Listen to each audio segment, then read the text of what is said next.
नवादा लोकसभा की जनता भोजपुरी सुपरस्टार गुंजन सिंह से एक ही सवाल पूछ रही है। वो भी बार-बार जो कि सोशल मीडिया पे आकर एक ही सवाल जो कि गुंजन सिंह से पूछा जा रहा है कि क्या वो भी यूट्यूबर मनीष कश्यप की तरह जो कि बीजेपी ज्वाइन करने वाले हैं।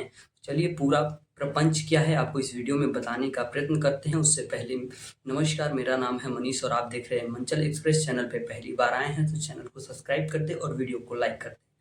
दोस्तों, आपको पता होगा 2024 का इलेक्शन शुरू हो गया है और बीते दिन ही जो कि यूट्यूबर मनीष कश्यप ने जो कि भाजपा का दामन पकड़ लिया, भाजपा में शामिल हो गए हैं।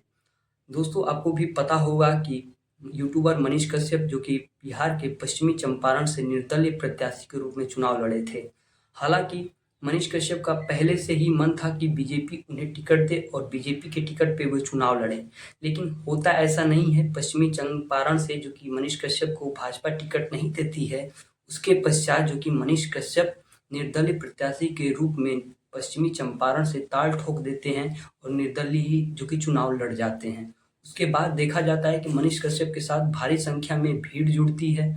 क्या बच्चा क्या बूढ़ा सभी लोग उनका समर्थन करते हैं। माताएं बहनें भी उन्हें जो कि दूध से नहलाती हैं। कहीं न कहीं उन लोगों के का जो कि एक उम्मीद मनीष कश्यप से जुड़ गया कि मनीष कश्यप उनका जो कि दुःख है उसे दूर करेंगे, क्योंकि मनीष कश्यप की बातों से जो कि साफ ईमानदारी झलकती थी और ऐसे में लगता था कि कोई ऐसा आया है जो कि बिहार के पश्चिमी चंपारण में जो कि विकास का काम करेगा। तो कहीं न कहीं लोगों की उम्मीदें जुड़ गई थी, लेकिन होता क्या है कि मनीष कश्यप जो कि बीजेपी का दामन पकड़ लेते हैं। तो बीजेपी का दामन पकड़ने के बाद जो कि लोगों की कहीं न कहीं मनीष कश्यप से नाराज़गी देखी जा रही है। तो उसी के पश्चात गुंजन सिंह पे भी जो कि नवादा लोकसभा सीट के लोग हैं, वो लोग भी प्रश्न खड़ा कर रहे हैं कि क्या गुंजन सिंह भी अगर जो कि चुनाव जीत जाते हैं या फिर जीतने से पहले जो कि बीजेपी का दामन पकड़ सकते हैं। क्योंकि गुंजन सिंह का भी एक समय था और एक इंटरव्यू अगर आप उनका उठाकर देखेंगे तो गुंजन सिंह भी कहते हुए साफ तौर से नज़र आ रहे हैं कि अगर भाजपा मुझे जो कि टिकट देती है या फिर कोई भी पार्टी मुझे टिकट देती है तो मैं ज़रूर उस पार्टी में शामिल होकर जो कि चुनाव लड़ना चाहूँगा। लेकिन अगर वो जो कि हमें टिकट नहीं देती है तो मैं निर्दलीय प्रत्याशी के रूप में जो कि चुनाव लड़ूँगा और होता भी वैसा ही है। जैसा कि मनीष कश्यप के साथ होता है, उन्हें भी जो कि कोई भी पार्टी जो कि टिकट नहीं देती, हालाँकि वो भाजपा से चाहते थे और वही जो कि कंडीशन यहाँ पे भी अप्लाई होता है नवादा लोकसभा सीट पे। गुंजन सिंह को भी जो कि भाजपा टिकट नहीं देती है और अन्य पार्टी भी जो कि टिकट नहीं देती है। तो इससे फिर गुंजन सिंह जो कि निर्दलीय प्रत्याशी के रूप में चुनाव लड़ जाते हैं और गुंजन सिंह के साथ भी वैसा ही हुजूम लोगों का भीड़ देखा जा रहा है जैसा कि यूट्यूबर मनीष कश्यप के साथ देखा जा रहा था। तो जो कि गुंजन सिंह का भी जीतने का कयास वहाँ से निर्दलीय प्रत्याशी के रूप में लगाया जा रहा है कि गुंजन सिंह जो कि चुनाव जीत सकते हैं नवादा से।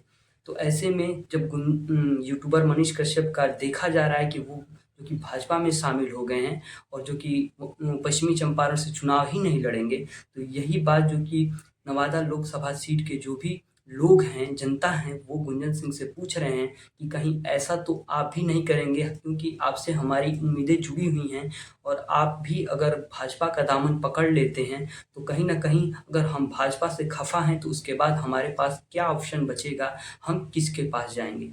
तो दोस्तों, आपको क्या लगता है?